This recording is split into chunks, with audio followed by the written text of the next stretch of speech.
Focus on keeping the clients that you do have, especially the profitable ones. Professor Dawn Fotopoulos. And here we are. Woo! And it's going to transform the way we do business. Are you ready? That's where the magic gets unleashed.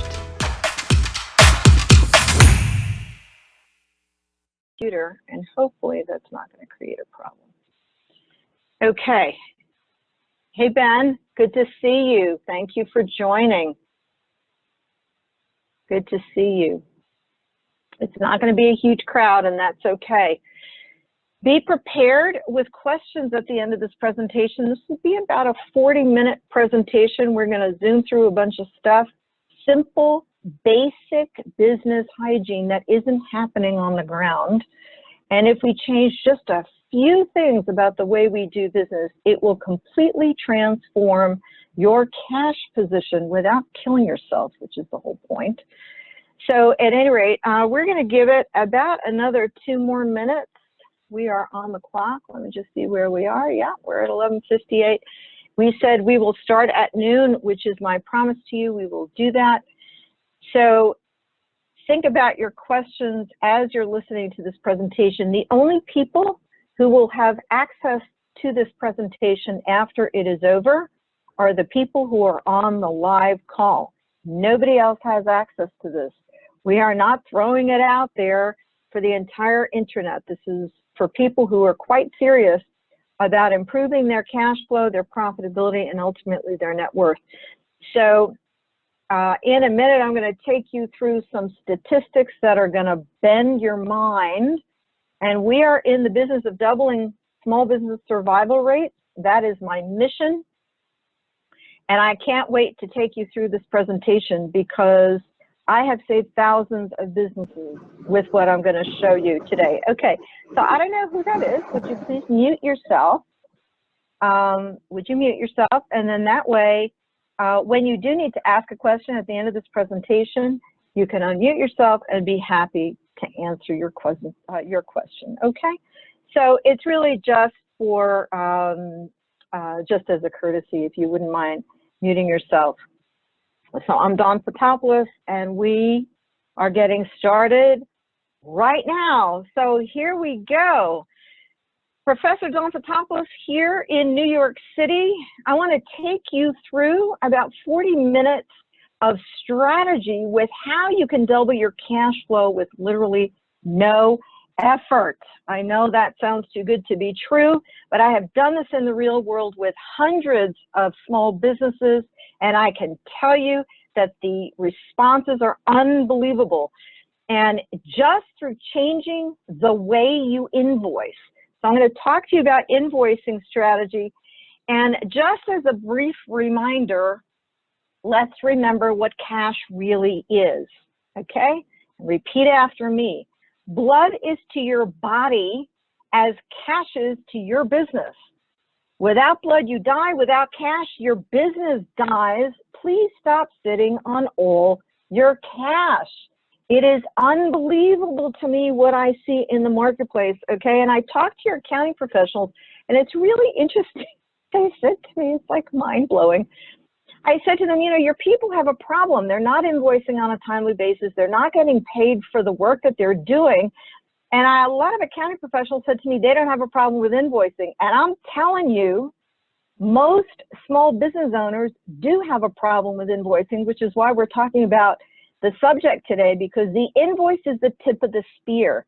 The invoice initiates the cash cycle. If you don't get invoicing right, the cash isn't going to be there. And if you're having trouble paying your bills, there's a pretty good likelihood that the reason that you are is because you're not managing your invoicing strategy correctly. So let's remember that the sale isn't made until you get paid.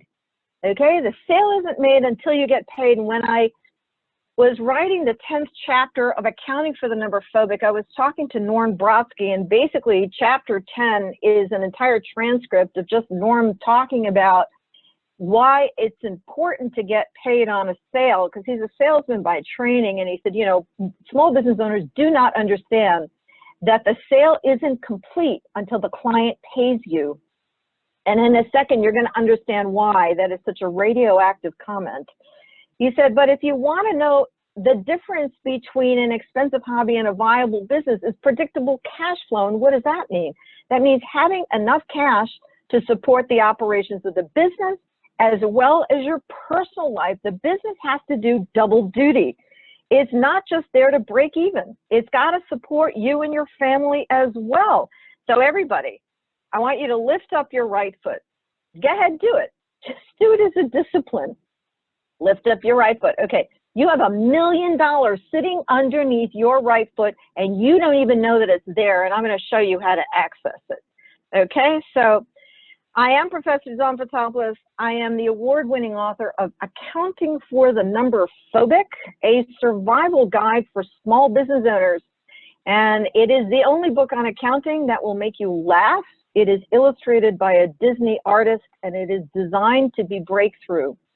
It is designed for people just like you and me, because I was number phobic at one point, and that's most of the world, right? We're terrified of numbers. We're very good at what we do. We're good craftsmen. We're great graphics designers. But when it comes to the numbers, we check out. But that's not okay, because the numbers are the mirror to your business. If you cannot read your basic financial statements, that's your income statement, cash flow statement, and balance sheet, you are flying with your eyes closed or driving with your eyes closed, and you will get into a car accident. So it's not a wonder that more than half of small businesses collapse after the first 5 years of operation. It's amazing any of them survive. So the idea here is not to teach you how to be accountants, it's to teach you how to run a business. And this is a wonderful testimonial on Amazon. We have over 120 comments on Amazon, and this is a guy out of the UK who runs Little Bird Gin. And he said the following. He said, you know, you've literally changed my life with this book. It's so refreshing. And we have 130 comments just like this. So if you know number phobic, if you have it, I have a free study guide I would love to send you. So email me at dfotopoulos@gmail.com. I'm happy to provide that for you. In fact, I should just simply send the study guide to everybody that's on the call. Maybe that's what I'll do. I'll write myself a little note. And if you do not have Accounting for the Number Phobic, I encourage you to read those testimonials, because it really is life-changing. And is it worth it for you to spend $15 to change the next 20 years of your life? I think it is, and the reason why I wrote the book is because there was nothing like it out there. Even the dummies books were too dang complicated. So at any rate, we have saved over 500 businesses with Accounting for the Number Phobic. And I want to thank you, by the way, for registering for this webinar, for taking that step of faith to pay their small registration fee. And the reason that we're doing it is because we find that if people do pay a registration fee, they actually show up. And this takes a tremendous amount of time and effort on our part. But more importantly, we want to give the opportunity, we want to have the opportunity to give back to organizations that are doing great work. And for this particular webinar, we're going to be giving back to the menhavefeelings.org. And this is an organization, it's a nonprofit, and it is dedicated to helping young men who are suffering deep depression to find the resources and the community that they need to have a hope and a future. It's a taboo topic. We can't lose our young men. They're doing great work. They've got fabulous collaborations. And if you know a young man as a teenager into their 30s who are suffering from depression, this is a really great resource, menhavefeelings.org. And a portion of the proceeds from your sign up and registration fees will be dedicated to Men Have Feelings. Ben Thrasher is the gentleman who set this up, and he also has produced this webinar. Thrasher Consulting has produced this webinar, so you know. Okay, so today's agenda, let's take you through it. I want to show you how much cash is never collected in the marketplace in a year's time in the United States across all small businesses. It is a mind-blowing number. I want to change your mindset about invoicing, about what it is and how you should use the invoice process to work in your favor.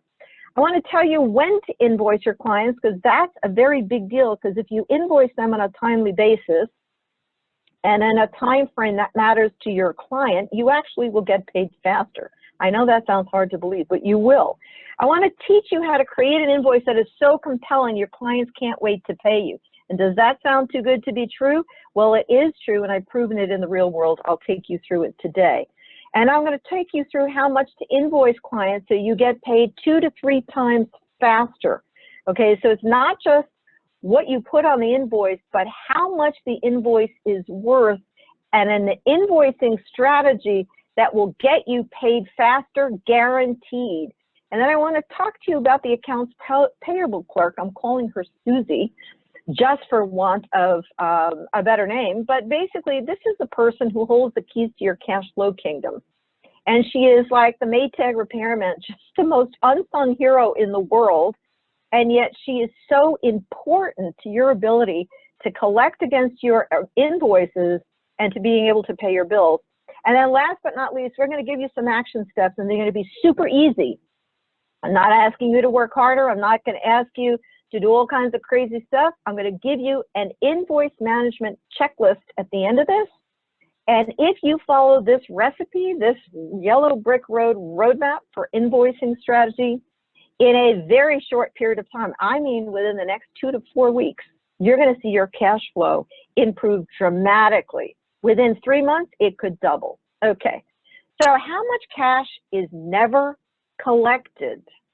I want you to guess, and I want you to put in the chat box, how much cash do you think is never collected in the United States in a 12-month time frame across all 31 million small businesses? Now, I learned this number about a year ago when I was doing a book signing down in Austin, Texas, and it absolutely blew my mind.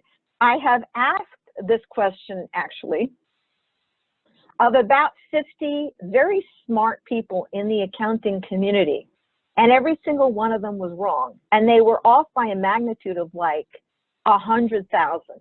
Okay, you want to know? Here's the number.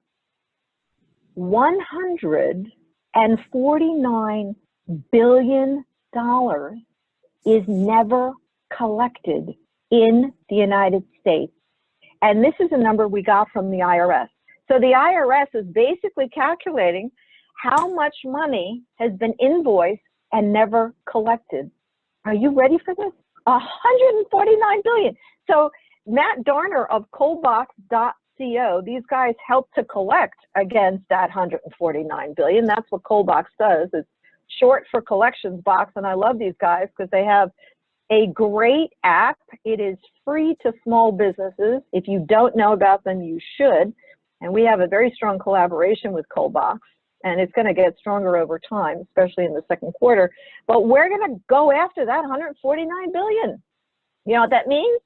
That means that small businesses have invoiced $149 billion worth of services and products they have shipped and completed and never collected against. They are essentially working for free, which is not okay.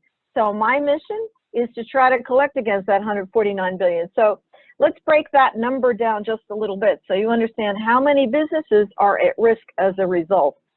The average receivable is about $87,000. And if you take 149 billion and you divide it by 87,000, you end up with 1.7 million businesses that are at risk.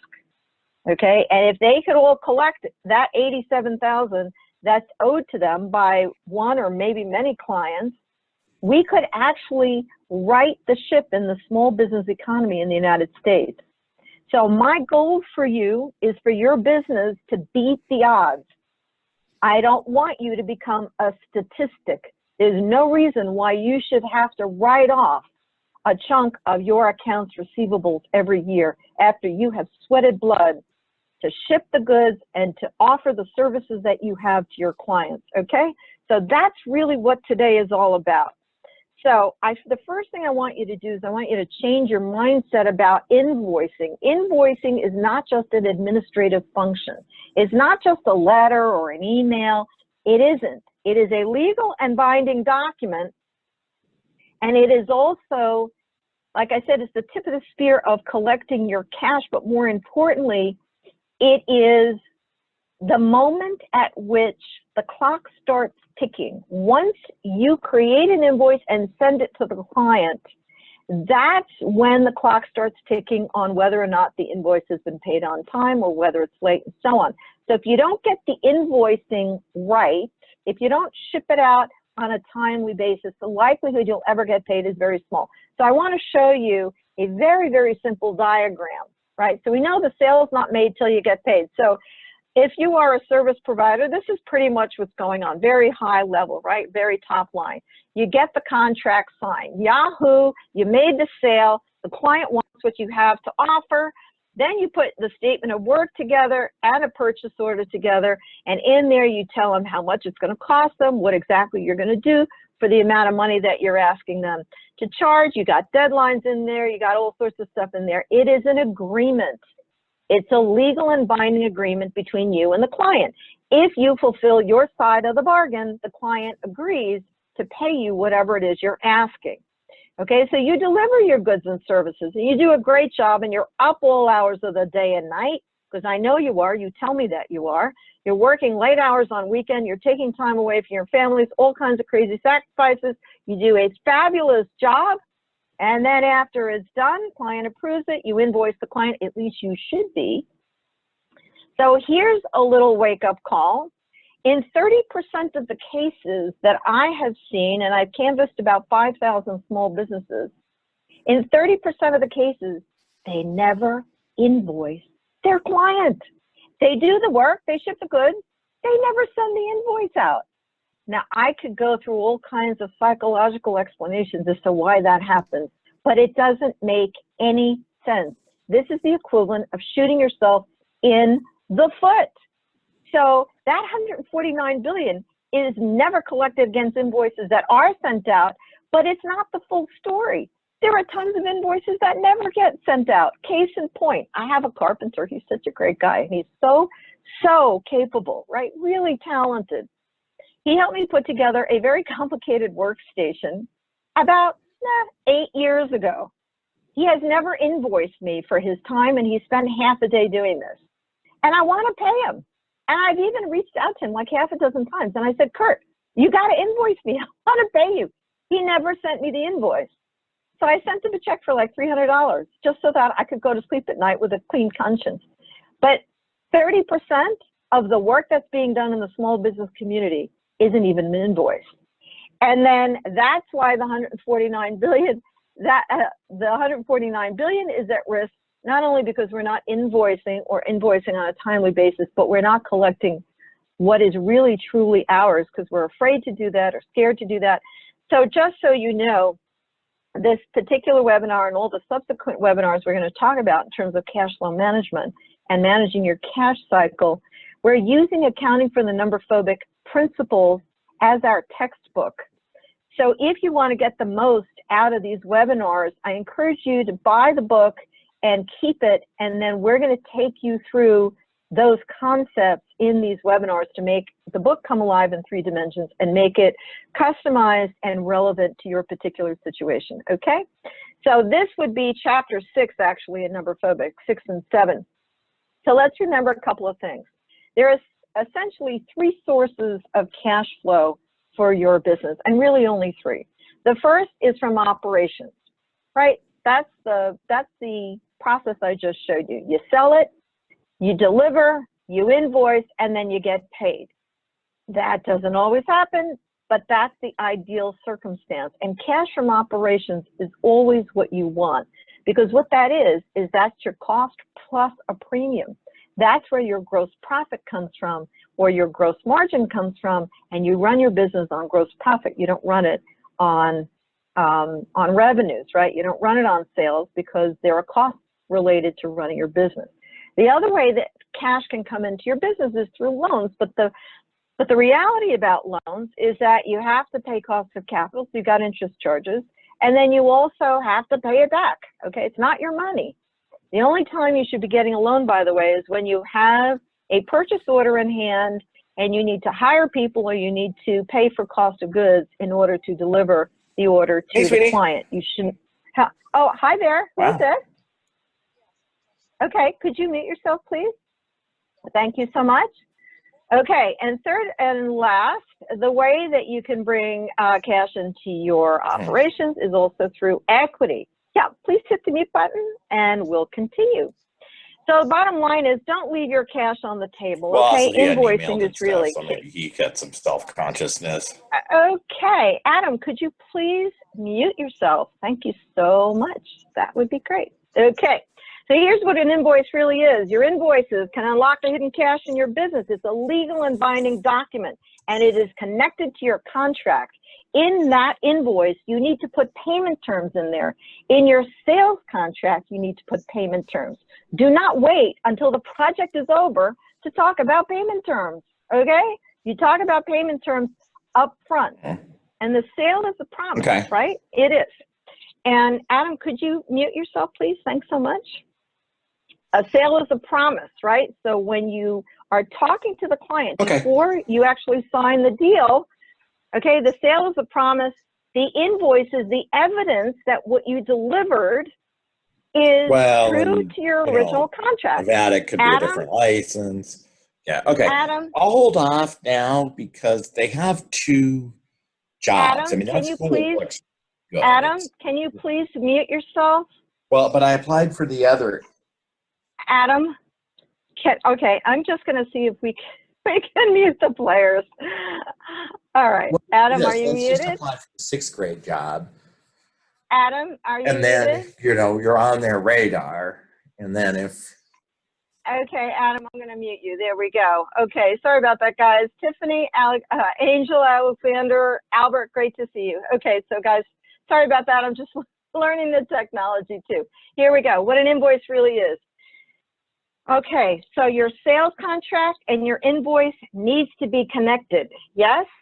And what is the client really asking themselves when they finally get your invoice?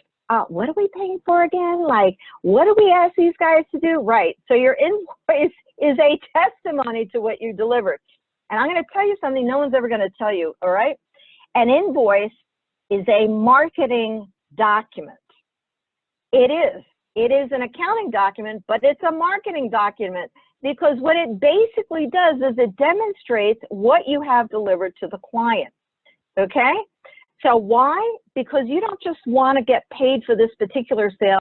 You want to get paid and you want to close business for the second and the third sale also. That's when you're running a super profitable business.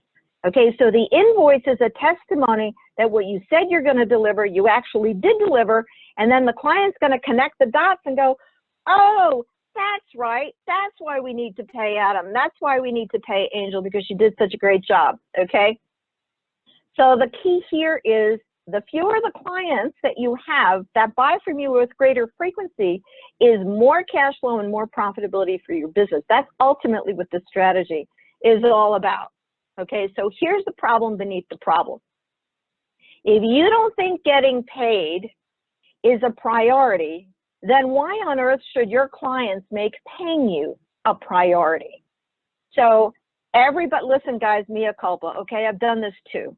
I've done the work, I'm exhausted, I'm just so relieved that the project is over or the goods are off the loading dock, and then I procrastinate sending out the invoice. And I go, oh, I'll do that tomorrow. Oh, I'll do that on Monday. And then what happens is 1 day, 2 days, 1 week becomes a month, maybe even becomes 2 months, or it never happens. So you gotta think about getting paid as a priority for you. You have sweated blood for this, you deserve to get paid. Okay, so when should we invoice the client? And I'm gonna give you something as a mnemonic to remember. You should not let the sun go down on a work day. And if you have finished a project, you should not let the sun go down on a work day before you invoice the client. If you have finished the work, your day is not over until that invoice is created and sent out. And does it take a little bit of time? It does, but it is worth it. So I ask you guys a question. What's the accounting system that you use right now? Because QuickBooks is pretty much the industry standard, but what accounting software are you using right now? Could you put in the chat box, let me know. Okay, so we have, let's take a look. We've got we've got QuickBooks, we've got Sage, we've got FreshBooks. Okay. Every single one of these has a very easy, like 3 clicks of the mouse, the ability to create an invoice and then email it to the client. So there's absolutely no excuses, okay? Don't let the sun go down. So let's take a look at when to invoice a client. First thing, same day you complete a project. I'm serious. Don't hold off to the next, I don't care how tired you are. You invoice that client same day.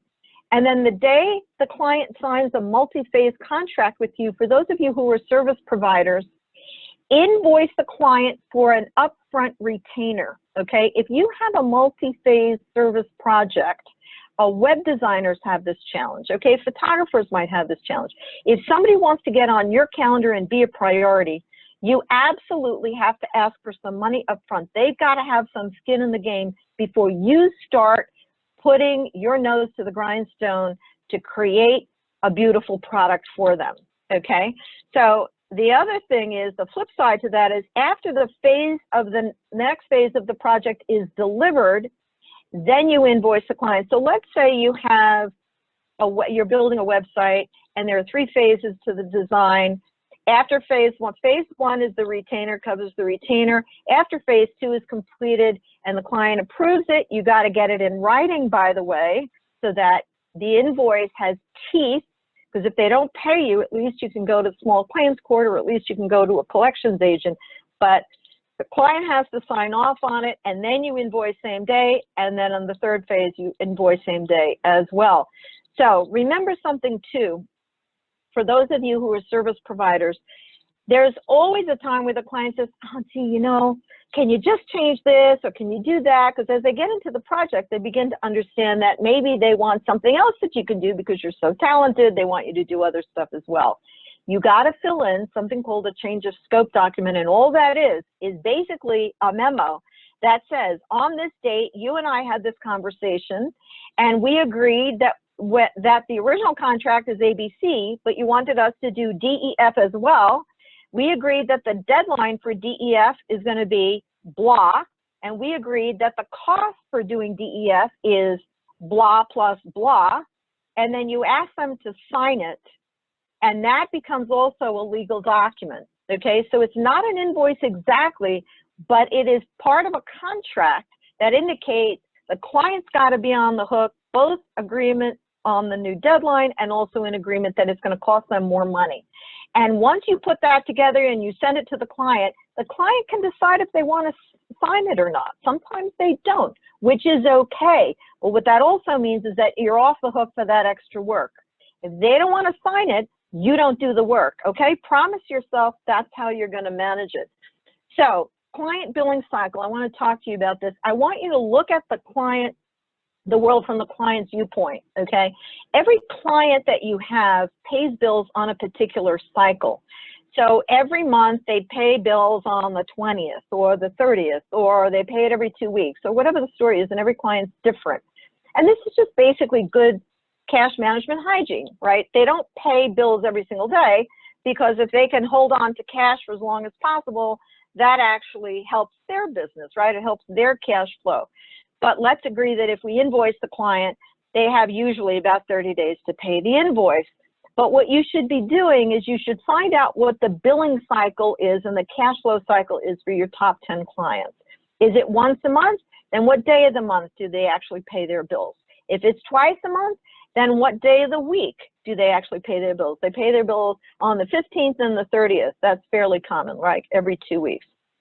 What you want to do when you're sending an invoice to the client, you want to be mindful of when they pay their bills, and to the extent that you can, you want to get the invoice into the client before their next billing cycle. Why?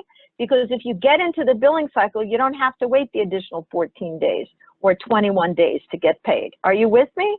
Does that make sense? Okay. How to create so that's the timing of when you should send your invoice out. How to create a compelling invoice. Yes, an invoice is not a dry, boring document. You can actually make it really interesting. And let me show you how. So first, let's talk about the functional stuff that goes on every invoice, and it should all be there, by the way. If any of this is missing, you will not get paid. Okay, so this is the money slide. The date of completion of the project should be on the invoice, and it should be the same date as the invoice. There should be an invoice number on the invoice so that the client can connect their payment to an invoice number. A contract number, if it's relevant, should also be in the invoice. Now, I do work with Federal Express. Many of you know this. They sponsor my webinars with SCORE. So if you go to score.org, by the way, and you search on my name, Dawn Fotopoulos, you're going to find 4 really jam-packed, fabulous webinars, and it won't cost you anything. And so that's available to you, and it's 24/7. But at any rate, I have a contract with FedEx that has a contract number. And whenever I send them an invoice, I have to put that contract number on there because I need to connect the sales process to their accounting systems, and it makes it very easy for them to pay me. The other thing, too, is itemize the bill to the extent that you can. Don't be my contractor. What does my contractor do? He sends me a great big honking bill for $4,000, and I have absolutely no idea what is covered in that $4,000. And so I kick it back to him, and I tell him, I have no idea what this number is, and you need to give me an itemized bill, and I need to know man hours, and I need to know how much the plumber costs and the electrician and the drywall guy and the painter and all. I want it broken down. And I want your fees in there too, because he's a general contractor. So your payment instructions, clear and easy. Make it absolutely easy for an elementary school student to read. And by the way, direct deposit I find is always best because you don't have to wait for a check to clear. If you have a vendor number, and the likelihood is you do, if you're doing work with large businesses, your vendor number or your EIN number, which is your tax ID, should be also in the invoice. In other words, better to put more information in that invoice than less. Because what you don't want is you don't want that invoice to bounce back and forth, because that takes too much time. And also it hurts your cash position because it extends the amount of time the client is taking to pay you. If there are any incentives for early payment, that should also be in your invoice.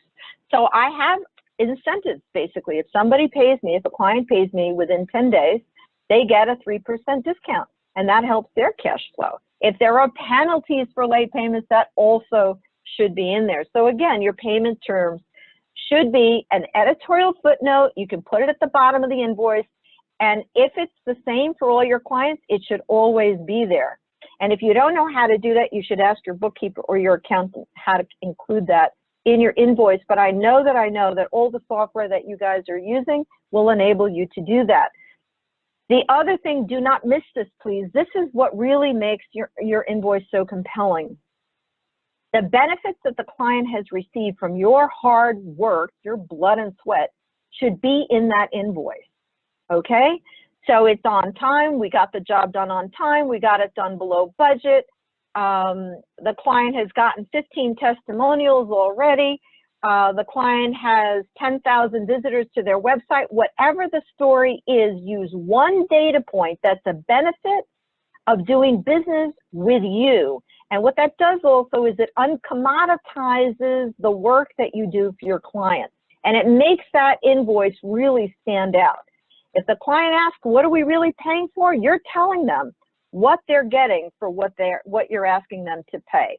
And if you have testimonials that you can put, I know it sounds crazy, right? Like, why would I put a testimonial in an invoice? Do it.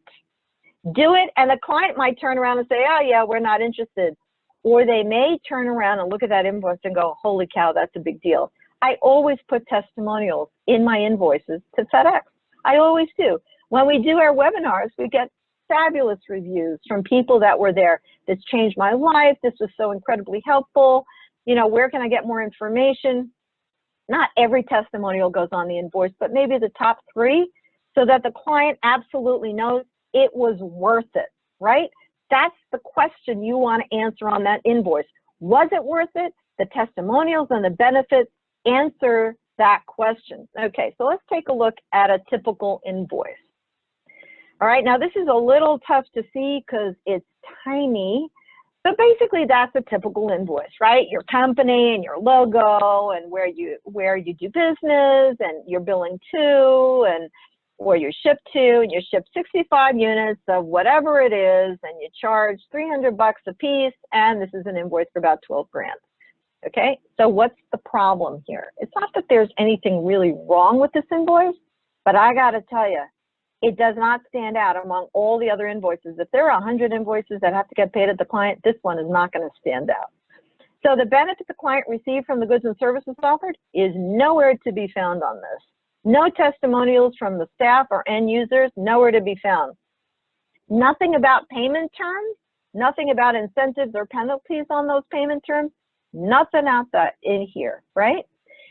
And this is a very subtle thing, but please pay attention because this is worth all the marbles, okay? This is worth the entire webinar.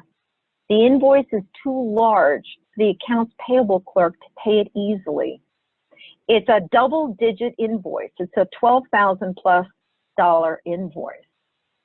So I'm going to take you through why that matters, and it matters profoundly. So please remember, before we jump off this for a second, you don't get paid for what you do.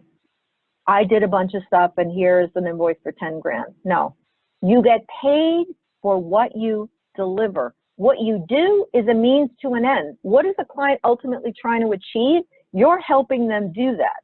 So you're not just a subcontractor, you're a strategic partner. And the way you create your invoice will demonstrate that, okay? So you don't get paid for what you do, you get paid for what you deliver. Those are the end benefits. Okay, so what if you included testimonials on your invoice? So these are some of the testimonials that are true. I actually have put these on my invoices. I called a meeting after her webinar, meaning the webinar that I had given, and followed her advice. She saved my company $24 million a year, or roughly $2 million a month. True story. Okay, I bought your book, changed my pricing, and you saved my business. So that was with a client that bought like 300 books. And I wanted them to know that getting that book in the hands of small business owners is life-changing. And then there was a lady that I was working with. She's an interior designer, and she wrote this as a testimonial on her invoice. She was the most responsive interior designer we have ever worked with. And the flip side to that was, and we got the job done in record time. So what's your claim to fame? Okay, what is it? And you have a claim to fame. Write it on your invoices. And no, I'm not kidding. You have nothing to lose. Okay, so your takeaway, your invoices have to have complete information on them. Everything the client needs to pay the invoice. Make it easy for them. Send it out the same day. Your day, that should be YOUR, right? Your day is not over until you do this. So prove your net worth and include testimonials. Okay, let me just do a quick, I'm a professor and this is driving me crazy. There we go. Okay, so prove your net worth, include testimonials, and do not go to sleep until your invoicing is up to date. Okay, how much to invoice your client? This is going to speak to the fact that the invoice you just saw was too large. And we're going to look at invoicing and payment from the client's perspective. Okay, listen to me, please.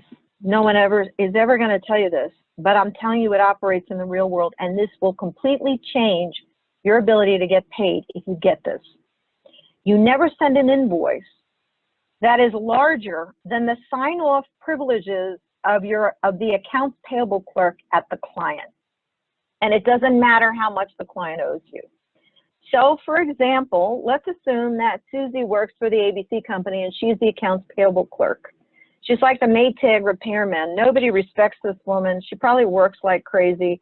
She's not getting paid enough money, but she holds the keys to the kingdom because she's the one who cuts the checks. She's the one who decides the priority that invoices are paid. Okay, she has a very, very important role in controlling your cash flow. And let's assume for a minute, we find out, because we ask her, that Susie can pay any invoice that comes across her desk for $2,500 or less. So what that means is, if you send an invoice for $10,000 to Susie, what do you think is going to happen? Let's go through it. Okay, the headache begins.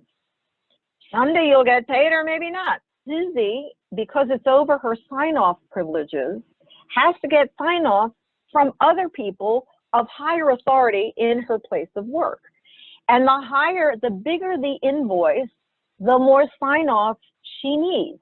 So if it's over 5,000, she needs 1 sign-off. If it's over 10,000, she needs 2 sign-offs, and so it goes. But every company is going to have different sign-off thresholds. Okay, if she needs 2 sign-offs, I promise you what's going to happen is this. She's going to take your invoice and she's going to put it on the side of her desk, and she's going to take care of all the invoices that are super easy to take care of. The ones that she has the authority to take care of, she's going to just plow through those because it's easy, and she can get them off her desk right away. But then she's got to start running around and getting sign-offs on all those other invoices, including yours, from very, very busy people that really don't want to be bothered, but they have to be, because that's part of internal controls from the client's viewpoint. The way this looks for you is that it takes 2 to 3 times as long to get paid if the invoice is too large because of all those additional signatures that are required. Okay? It extends the payment lead time. So what does that mean? What should you do? To avoid the headache, these are my 2 little guys from Numberphobic. They make me happy, my little elves, right? Don't send one big honking invoice for $10,000 at the end of the month. If the client owes you 10 grand, what you should do is break up that invoice into 4 $2,500 chunks, because Susie can sign off on each one of those, okay? And I'll tell you what's going to happen.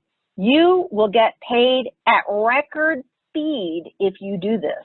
And it was actually quite funny. I was videotaping a course on invoicing, and the cameraman was a Kiwi. He was from New Zealand, and I was talking about this very concept. And the guy got all excited. He goes, "It's true," because he was a subcontractor, right? So he's a small business owner. He goes, "It's true. I found that if I invoice smaller invoices with greater frequency, it really helped my cash flow." So if it's true for him, it's going to be true for you too. And nobody ever talks about this stuff. So you know what? Don't believe me. Try it and see what happens, okay? You got to build a relationship with Susie.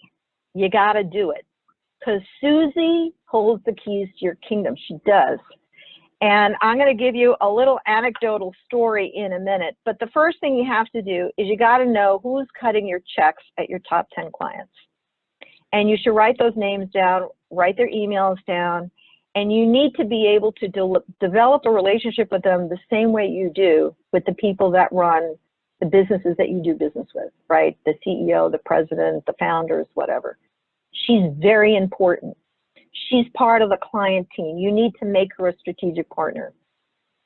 So if you've never done business with a firm and you're just starting to do business with them, the sales organization signed the contract, you need to introduce yourself to Susie before you've had a chance to send an invoice so they know exactly who you are. No one does this, by the way, but you should do it. Hi, is this Susie Jones? Hi, this is Dawn Fotopoulos. I know you're very busy, but I just want to introduce myself to you. I run DF Consulting. We just signed a contract with ABC Company, and this is what we do. And I just didn't want you to feel like concerned when you see any kind of documentation from us. I want to send you a copy of the contract so you know what we agreed to do for ABC Company. And I want you to know that I'm available to you if you ever have any questions. Here's my name, here's my contact information. And that's the way you make Susie a strategic partner. Okay, so you're going to ask Susie when you have that introductory conversation, what size invoice is super easy for you to pay? And that's code for what are your sign-off privileges? And what kind of information do you need on every invoice, Susie? I want to make sure that when I send you documentation, I don't waste your time. What do you need on those invoices? And write it down, by the way. What invoices are difficult for you to pay? What invoices take a long time or whatever? What are problems that you've had with other vendors? Because I want to make sure I don't do the same thing. And when does your company pay invoices in the month? And then what's the best channel to send you an invoice? Via email, direct to your accounting system? What makes it easiest for you to satisfy an invoice? What are we doing? We're trying to make Susie's job easy for her, okay? And she's going to recognize that. So step one, send the invoice out the same day a project is done. And you can tell Susie, you know, we're very good about getting invoices out on a timely basis. And do I send it directly to you? Do we send it to somebody else? Ask her, she'll tell you. And oh, Susie, when you're not available or if you're on vacation, who is the person that we should send it to in your absence? That's not a bad plan either, to ask that question. So you're going to send it before the payment date. Email Susie to let her know that you sent it so that she can keep her eyes out for it. Ask her if there's anything else she needs once you do send the invoice. I did this with FedEx, by the way. It's a new relationship. And of course, it's a very big company. And I'm a very small supplier. So I sent them the invoice, and then I asked the question, is there anything else you need? Well, you know what? They got back to me. And in fact, there was something else they need. I don't know how I did this, but I forgot to put an invoice number on the invoice. And if I hadn't asked the question, that thing would have been spinning for months, and I wouldn't have known why. Okay? So ask if there's anything else she needs after you send the invoice. When Susie pays the invoice for you, you're going to do something that nobody else does. And you're going to say, I don't have time to do this. Oh, trust me, you do. And it's really going to matter. You write her a handwritten thank you note. At the worst, at least send her an email thank you note, okay? Because that's really easy to do. But a handwritten thank you note makes you absolutely golden. And guess what's going to happen the next time you send Susie an invoice? She's going to remember who you are, and you're not going to be a commodity. You're going to be a known entity. So let me give you a little story. I worked for the Levin Institute. I was one of the inaugural facilitators after 9/11 here in New York City. And I was training small business owners how to run their businesses. And I was co-facilitating with another facilitator. We finished our program together. We invoiced the Levin Institute. My colleague got paid in 2 weeks, and 2 months later, I still wasn't paid.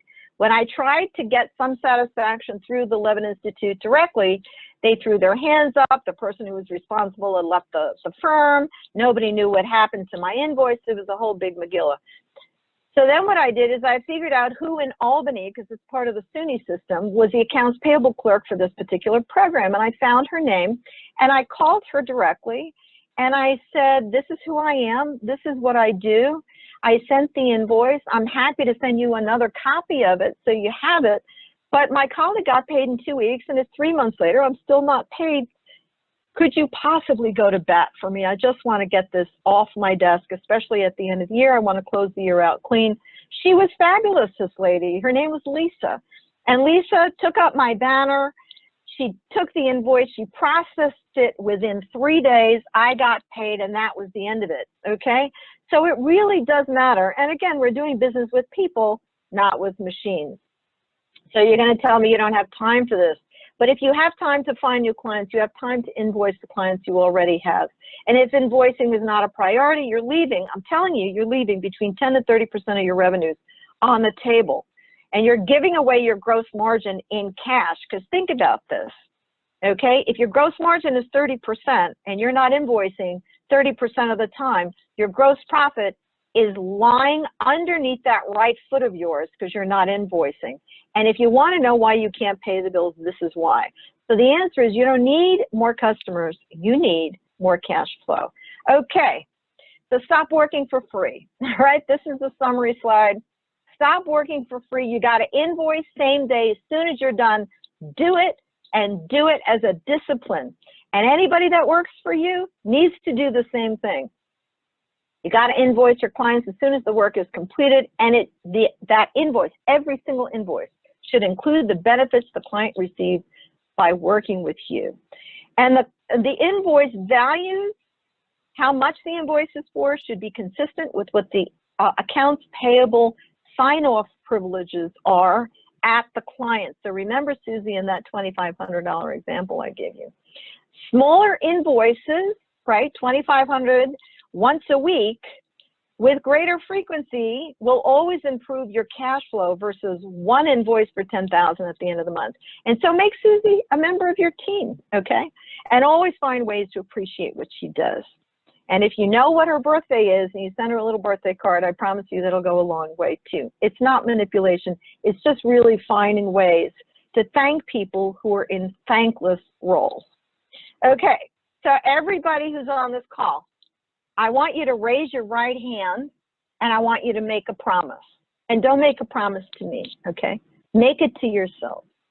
You promise? Good, I'm so proud of you. Thank you for raising your hand. I want you to promise that you're going to invoice all your clients who you have done work for and never invoiced. So go back at least over the last 3 to 6 months and make sure, I don't care if it's 6 months old, I don't care. But go back through your records and you invoice every single client that you have done work for that hasn't received an invoice from you. Come up, become current on your invoicing, okay? And then I want you to promise that you're going to capture and include at least one testimonial on each of those invoices, okay? The past ones and the ones going forward. Angela, I'm so proud of you for raising your hand. Thank you. Yes. I want you to invoice after each phase of a project. Do not wait until the end of a project, because here's the problem. Sometimes when you have a multi-phase project, okay, the players change, especially when you're working with large companies. And when the players change, it's a whole nother learning curve. You got to go back through with the new players, what's been done, what's still on the docket, what's still yet to do, and so on. And so if by any chance anybody decides not to pay you and it happens, right, at least you're only out a third of the money or 25% of the money. You're not out the whole value of the contract, okay? So invoice after each phase of a project. You got to invoice small sums with greater frequency, and even if you're invoicing weekly, does it take a little bit of extra time? It does, but when you get into the discipline, okay, take a portion of the week. Let's say it's 1 hour a week. I don't know, find a day, find an hour of the day where you know you get a little bit of a lull, and let that be your invoicing time, and invoice everybody and everything you need to do for that week during that time. The other thing that's really wonderful is you can time out when these invoices go out. So you can create all the invoices. I know all the software allows you to do this. Create all the invoices and then determine when it actually gets sent to the client, because you can lay that up. And if you're not sure how to do that, ask your bookkeeper or your accountant. Learn who the AP clerk is at your 10 top clients. Okay, get their names and their contact information. And then last but not least, I don't want these webinars, these office hours to be about me talking to you. I want you to give me feedback. I want you to go out, go back to your grindstones, go back to your offices, go back to your businesses, and just test one thing that we talked about in here. Just one thing. And then I want you to email me or join the Facebook group, Numberphobics Anonymous. It's so great, right? So that you know it's a closed group. I curate that group, and I want you to get back to me to tell me what actually happened in your business when you took this advice. And I live for your answers, by the way. So here's your checklist. I call it the Magic 7.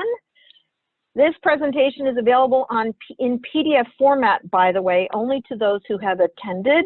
So I will send this to you in PDF format so you have this checklist. All right, I want you to have it. I invoice every project that's been completed same day. I invoice after the completion of each phase of a project. Each invoice is no larger than the sign-off privileges of the AP clerk at the client. I know who the AP clerk is at my top 10 clients. I verify with the AP clerk that the invoice is in order. In other words, once you send it out, do you need any information? Do you need anything to make it easy? Would there be a problem in paying this invoice is another question you can ask. I receive a retainer up front for multi-phase projects. And oh, by the way, if the client is unwilling to pay you a retainer, do not do business with that client. I'm going to say it one more time with feeling. If you are ready to sign a contract with a client and they are unwilling to put some skin in the game while you are signing that contract, that is a yellow flag, and really question if you should do business with that client. And you should ask them for at least 4 references of people that have done business with them. And by the way, don't get stars in your eyes when you're doing business with a client that has a high profile. High profile clients sometimes can be the worst payers. And right now, we don't care what brand name they have. We care if they pay their bills. Okay? Include 1 testimonial on each one of your invoices before you send them out. So if you need to find me, here's where you can do that. Join the Facebook group, Numberphobics Anonymous. That's the link on Facebook. I hope you join. You can sign up for the next webinar every Wednesday at noon. I'm going to talk about how to improve your cash flow, how to double it, because if we can do that, we can save your businesses and your future. So that Zoom link is for the next webinar on March the 11th. Accounting for the Number Phobic, a survival guide for small business owners, is our textbook for all of these webinars. I encourage you to, at the very least, look at the comments on Amazon because they're real people. I have one lady in Canada who found the book. She said, I had an outstanding receivable for 2 years. It was a $90,000 receivable. She said, I read chapters 6 and 7. I grew a backbone. I went after the money. And she said, it was in my account in 2 weeks. She said, holy cow. Never in my life would I ever get a return on investment for a book like that. So I am happy to send you my study guide as my gift to you. I am thrilled that you took the step of faith to come on this webinar. There's going to be a survey we're going to send to you. It's only 3 questions. Did the webinar deliver what we said we were going to deliver? That's really important. And I want you to be honest with us. The other thing too is we want to ask if there's anything we can do to improve these webinars, because we're going to be doing this, as I said, every week. And last but not least, would you recommend somebody come to this webinar to listen, your colleagues, your small business owners, anybody that is trying to run a small business and do that profitably? Because we're on a mission, friends. We're going to double small business survival rates by God's grace. And please help us get the word out, because that's what this is all about. So you have this. You absolutely have this. And this is easy stuff, and it's going to change your future. So I want to thank you so much. If you have questions, you can unmute yourself, and I would love to hear your questions. So anybody have questions? We've got about, I don't know, 10 minutes left. Angela, Ben, Adam, please feel free to unmute yourself, and let's see where we are. Tiffany, do you have any questions?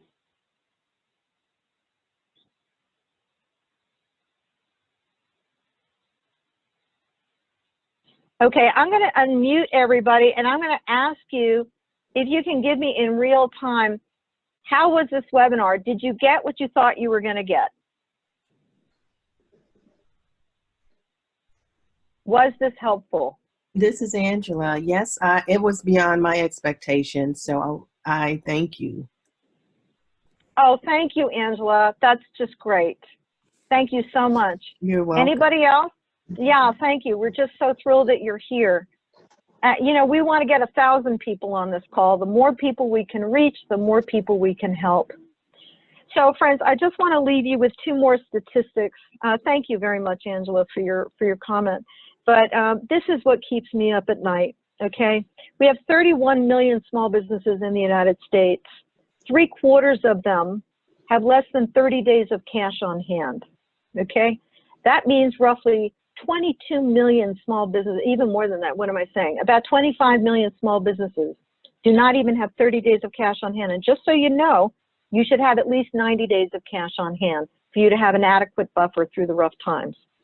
Okay, so 25 million businesses, that means 25 million are at risk, but 1/4 of those, okay, have less than 14 days of cash on hand, which is not okay. So I'm on a mission to change that number, and thank you so much for being on the mission with me. God bless you. Please take at least 1 bit of advice, test it in your business, and then you know where to find me. I can't wait to be with you next week, and thanks again so much for being on this call. Okay, I look forward to seeing you and all your friends next week. Take care, everybody. This concludes this webinar of doubling your cash flow with no effort. I'm Dawn Fotopoulos. Thank you, friends.